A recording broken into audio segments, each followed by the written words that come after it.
مسلم کی حدیث میں ہے کہ عقبہ والوں میں سے ایک شخص حضرت حذیفہ سے جھگڑ رہا تھا اور حضرت حذیفہ نے اس شخص کو منافقین میں شمار کیا، تو کیا کسی کتاب حدیث میں اس شخص کا نام آیا؟ واللہ عالم جی۔ صحیح مسلم میں 7035 نمبر حدیث ہے کہ نبی علیہ السلام نے فرمایا کہ میرے اصحاب میں 12 منافقین ہیں،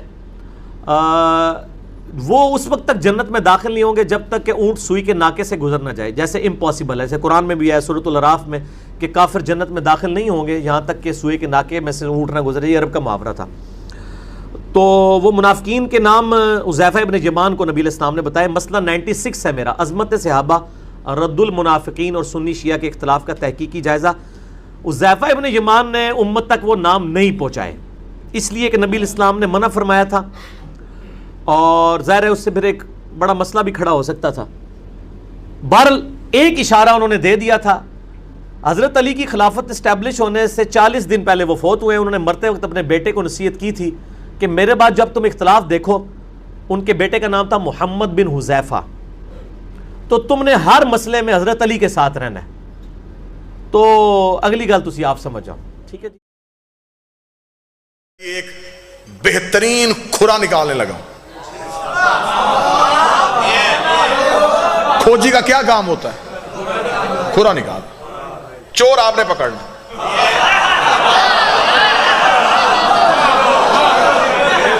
کھرا نکالو جی۔ لے جی، میں یوں، ایک ہاتھ میں میرے قرآن کا ٹارچ ہے،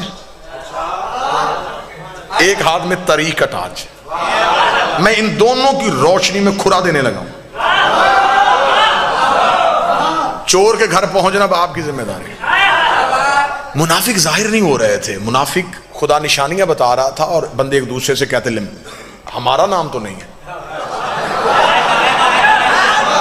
کوئی بھی مان ہی نہیں رہا تھا کہ میں منافق ہوں، کوئی بھی نہیں مان رہا تھا۔ نبی زبان سے کہہ نہیں رہے تھے کیونکہ اللہ کہلوانا نہیں چاہتا تھا۔ اب خدا نے کہا کہ تھوڑا سا نا ظاہر کرو یہ کون ہے۔ ایک غزوہ ہے جسے کہتے ہیں غزوہ تبوک، بچے بیٹھے ہوئے ہیں ان کو سمجھانے کے لیے، جس جنگ میں نبی جاتے ہوں انہیں غزوہ کہتے ہیں۔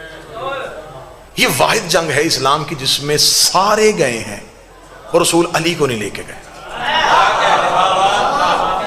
جب رسالت مآب نے کہا بھی جنگ کے لیے جانا ہے، سب گئے، سب نے تلواریں اٹھائیں، جنگ کا سامان اٹھایا، فوراً گھوڑے چھوڑے نکالے، تیار ہو گئے۔ جب این تیار ہو کے قافلہ جانے لگا، رسول نے کہا یا علی آپ نے نہیں جانا۔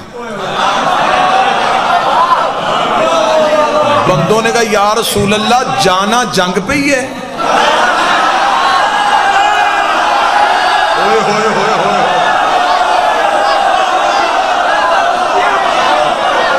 یا رسول اللہ جانا جنگ پہ ہی ہے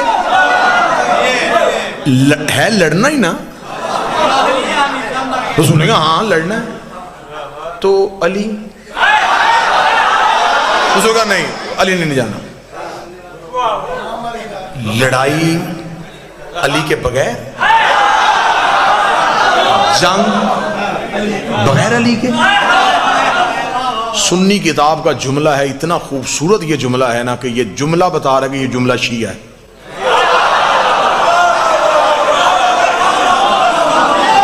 دیکھیں ہم حقوق غصب کرنے والے لوگ نہیں ہیں، سنی کتاب کا جملہ مجھے شیعہ لگ رہا ہے کیونکہ وہ جملہ بڑا بے باک سا جملہ ہے۔ سنی کتاب سے جملہ لے کے پڑھنے لگا، چوم کے پڑھنے کو دل کر رہا ہے، اتنا خوبصورت جملہ ہے۔ جب انہوں نے کہا یا رسول اللہ علی کو نہیں لے کے جانا، رسول نے فرمایا کیونکہ اللہ نے کہا کہ سب کو لے کے جا۔ اب سارے جا رہے ہیں، پیچھے مدینے میں مسلمانوں کی عورتیں اور بچے اکیلے ہیں، پیچھے بھی تو کسی شریف کو چھوڑ کے جانا ہے۔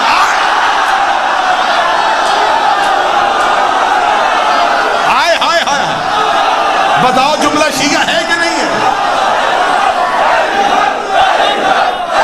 بسم اللہ۔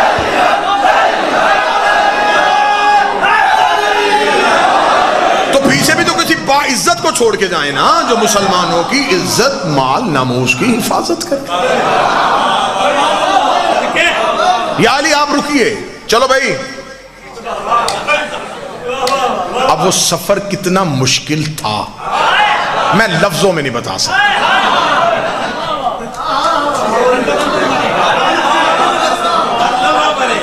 بندہ کسی اس گاڑی میں بیٹھا ہو جس کا پتہ ہو کہ اس کا انجن فیل ہے، تو وہ سفر ہنستے ہوئے ہوتا ہے۔ کوئی چپس کوک پیتے ہوئے گزرتا ہے؟ یا اللہ یا اللہ، بس یہ سفر وہی تھا. ڈرے سہمے جنگ علی نہیں. مدینے سے نکل کے بھی مڑ مڑ کے مدینے آخری بار شہر دیکھ رہے ہیں، پھر پتہ نہیں آؤ ہو کہ نہ آؤ، بچے یا نہ بچے. یہ بڑا اب اس میں اللہ کا منصوبہ کیا تھا؟ منافق کو ظاہر کرنا تھا. تقریر کا پہلا جملہ یہ میری پرکار ہے اور اسی پہ میں نے گھومنا ہے. کافر چاہتے تھے کہ علی ہٹے تاکہ محمد پہ حملہ ہو. اللہ تبوک میں چاہتا تھا کہ علی ہٹے تاکہ یہ محمد پہ حملہ کریں، منافق ظاہر ہو. یہ علی کے خوف کی وجہ سے سہمے ہوئے ہیں. ذرا علی کا خوف ختم کرو. علی مدینے رہ گئے، یہ جنگ کے لیے جنگ ہونی نہیں تھی اور نہیں ہوئی. جو سامنے لشکر تھا انہوں نے لڑنے سے انکار کر دیا، وہ واپس پلٹ گئے. آدھے رستے سے رسول واپس آ گئے.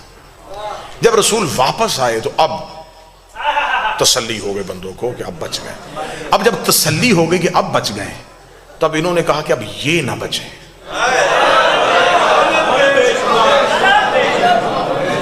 یار آپ سن کیا رہے ہیں؟ میں جگر نکال رہا ہوں یوں تاریخ کا. ان لوگ اب ہم تو بچ گئے، اس سے اچھا موقع اور کوئی نہیں ملنا. علی ساتھ نہیں. اب جب تبوک سے واپس پلٹے تو ایک پہاڑی ہے جس سے گزرنا تھا، اس پہاڑی کو کہتے عقبہ. عین کاف بے یا عقبہ.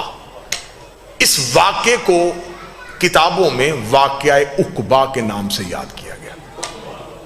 حوالہ نوٹ کرنا چاہیں تو شواہد النبوت عبد الرحمن جامی کی کتاب ہے. سنی کتابوں کا اگر آپ چاہیں گے تو اس منبر تک تو میں ڈھیر لگا سکتا ہوں. اہل سنت کتابوں کا حوالہ اس واقعہ عقبہ کے بارے میں. جب وہ عقبہ کی پہاڑی تھی تو نوجوان جو بچے تھے، عقبہ اتنی تیز پہاڑی تھی کہ اس کی چڑھائی اور اترائی بڑی مشکل تھی. سیدھی چڑھائی تھی، سیدھی اترائی تھی. جب عقبہ پہاڑی کے قریب پہنچے تو تب تک شام ہو چکی تھی. جب شام ہو گئی تو منافقین نے مل کے مشورہ کیا، اس سے اچھا اور نادر موقع نصیب نہیں ہونا. علی نہیں ہے، رسول تنہا ہے. ایسے کرتے ہیں کہ جب رسول عقبہ کی پہاڑی کے بالکل اوپر جائیں تو رسالت مآب کی اونٹنی کو پہاڑی سے دھکا دے دیں. سنیے گا. جب ہم پہاڑی سے دھکا دے دیں گے تو قتل کسی کے سر پہ نہیں آئے گا، ہم کہیں گے یہ حادثہ ہوا. یہ محض ایک حادثہ تھا. اتنی خطرناک پہاڑی تھی، رسول کی اونٹنی کا پاؤں پھسل گیا. توجہ اب آپ نے پوری میری طرف کرنی ہے. اب کھرے کا ٹائم آیا تو آپ ادھر ادھر دیکھنا شروع ہو گئے. ہم کہیں گے حادثہ ہو گیا. یہ اب اس چکر میں تھے. جب بالکل پہاڑی کے قریب پہنچے نا جی، تو رسول نے کہا رکو بھائی. لشکر رک گیا. جی یا رسول اللہ. فرمایا ابھی جبریل آیا ہے، اس نے اللہ کا حکم دیا ہے، میں اکیلا اوپر سے جاؤں گا، تم سارے نیچے سے جاؤ.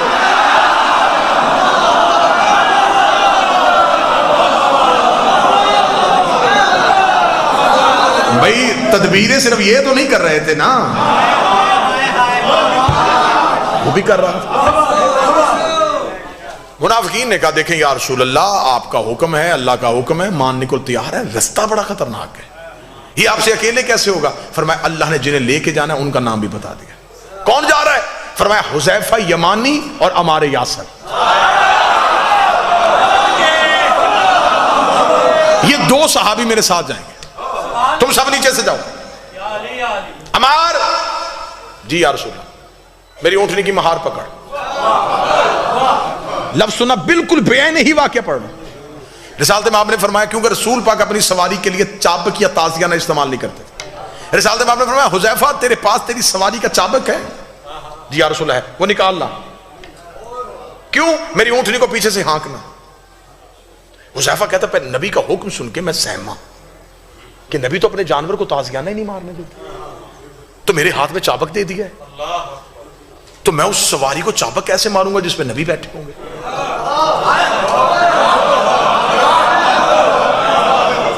اسے کہتے ہیں صحابیت۔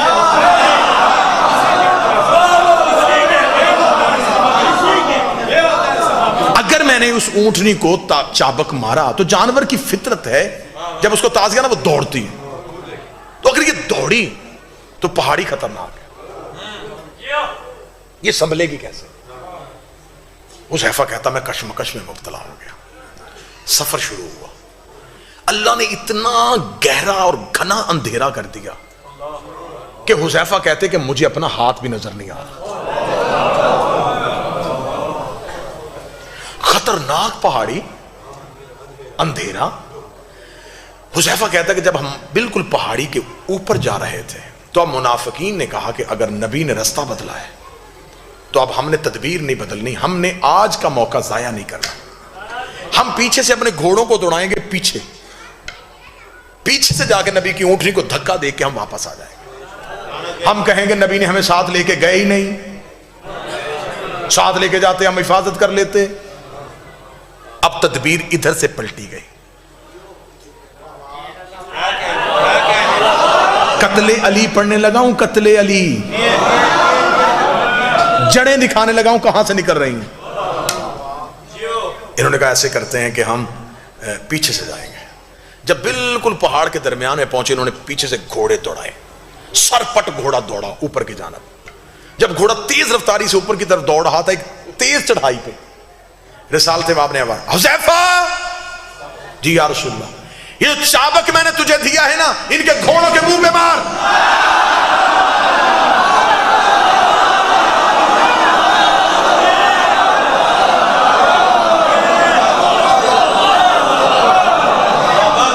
حذیفہ کہتا ہے کہ میرا سانس پھول گیا۔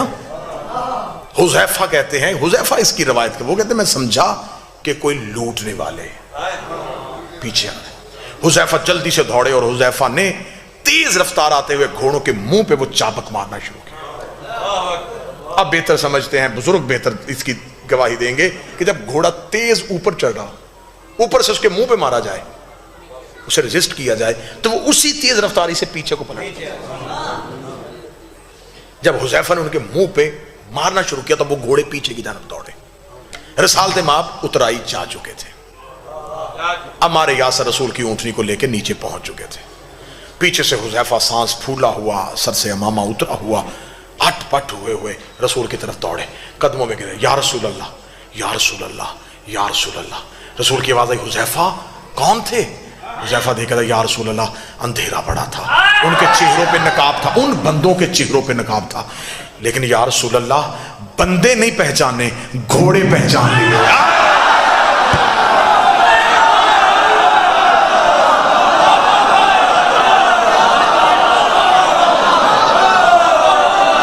گھوڑے پہچان لیے۔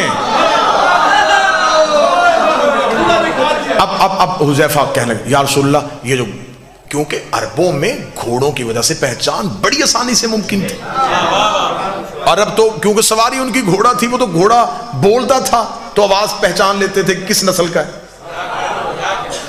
اس کا میں نے بندے نہیں گھوڑے پہچان لیے، یہ فلاں فلاں کی سواری تھی۔ جب نام لگا رسول نے کہا خاموش۔ اب حکمت سننا، کھرا بالکل سر پہ پہنچ گیا ہے، اب میں نے یوں یہ رکھنا ہے اور کھرا پکڑا جانا ہے۔